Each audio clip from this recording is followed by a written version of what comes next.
Well, we've tried A, we've tried B, now we're trying C. This one is called the Professor's Plan C. Yes, we've tried the Professor's Plan A and B, and now we're trying C.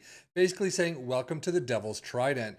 This 4-4-2 setup is inspired by Sir Alex Ferguson's legendary Manchester United sides, blending relentless pressing, lightning fast counterattacks, and rock solid defense. Designed for dominance in every competition, this tactic led Manchester United to an FA Cup, Premier League, and Europa League treble in the first season, followed by a historic sextuple in the following year.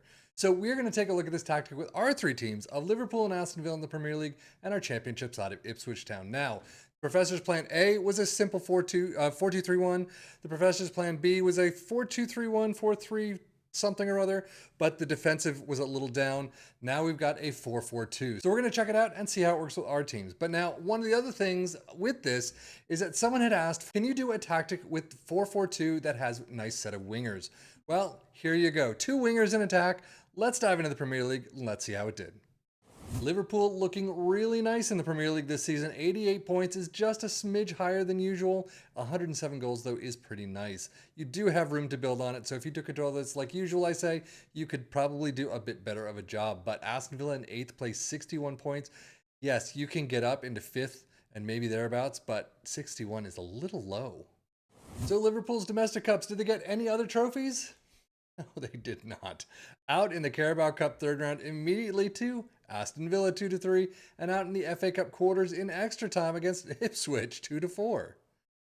But they do get the European trophy, the Europa League final 3-2 in extra time yet again against Arsenal. So overall, Premier League fantastic, Europa League fantastic, everything else we're just going to skip.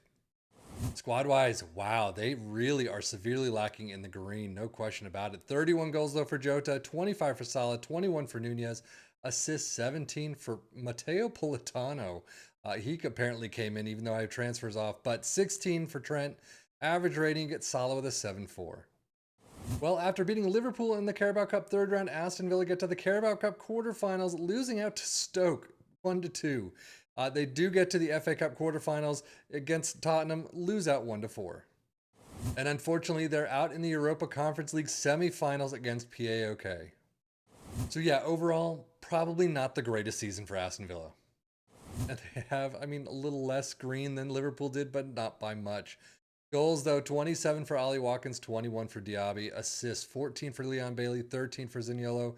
An average rating, Ollie Watkins with a 7.47. Respectable. Data hub for Liverpool, I don't think that defense was all that strong, at least for this one. It does not look a lot better than usual. Attacking wise, though, you are there. You're probably missing a little goals. 2.82 is very respectable. 1.05 conceded is a little higher than average. 1.07 XG against is as well. Aston Villa definitely underwhelmed in both the attack and the defense, sadly. Goals per game only 1.82. They're definitely down in that one. 1.58 conceded is definitely higher, as is 1.64 XG against. Ouch. Premier League stats, 2.32 points per game for Liverpool. Aston Villa all the way down in 8th with 1.61. Most goals, though, Liverpool do make the tops of the list with 107, 69 for Villa. Fewest shots against Liverpool with 301. Most possession, Liverpool with 51%. Most dribbles made, Aston Villa with 613. And most tackles won, Aston Villa with 880. And then most shots for both finally make the list again. Liverpool with 642. Aston Villa in 6th with 481. But now, how did Ipswich Town fare in this tactic? Well, they came in first place, 105 points, 118 goals. Pretty nice. Well, amazingly enough, they get to the Carabao Cup final. They lose in extra time 3-4 against Arsenal. So close. They do get to the FA Cup semifinals, which again is fantastic after beating Liverpool, but they lose out 3-6 to Tottenham. I would say this is a pretty darn good season, all in all. And just about the same amount of green as everyone else. It's just funny how that works. But 31 goals for George Hurst, Connor Chaplin with 21, assists 17 for Davis and Burns, and then average rating, Leif Davis pips them with the 728. Championship stats, 2.28 points per game for Ipswich in first, most goals in first with 118, fewest shots against in fourth with 402, most dribbles made in 8th with 740, and most shots for in first with 699. Tactically, we are looking at a straight 4-4-2 with a sweeper keeper in support is where we're going to start. Fullbacks on the left and the right in attack. Ball playing defenders in the central spots and defend. Two wingers, like I said, in attack. a Mazzala in support next to a ball-winning midfielder in defend, an advanced forward in attack next to a pressing forward in support. Attacking mentality in possession, attacking width is fairly wide, overlap on the left and the right, focus play down the left and the right, passing directness is standard, tempo is slightly higher, mixed crosses, play for set pieces, and run at defense.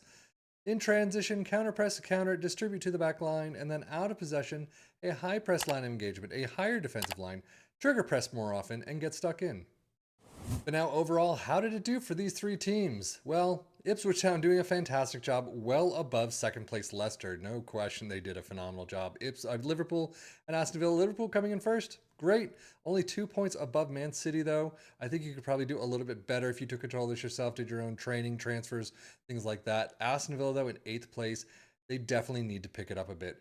This tactic claims that it has great defensive pieces to it. Unfortunately, Aston Villa didn't really see any of that. So I definitely think, again, if you manage things yourself, you could get much more out of these players. But if you're looking for a 4-4-2, try it out, see how it works. And if you did, let us know how it works in the comments below. But that's it for me, Savvy FM, for the Football Manager blog channel, saying thank you as always for watching. Take care and enjoy.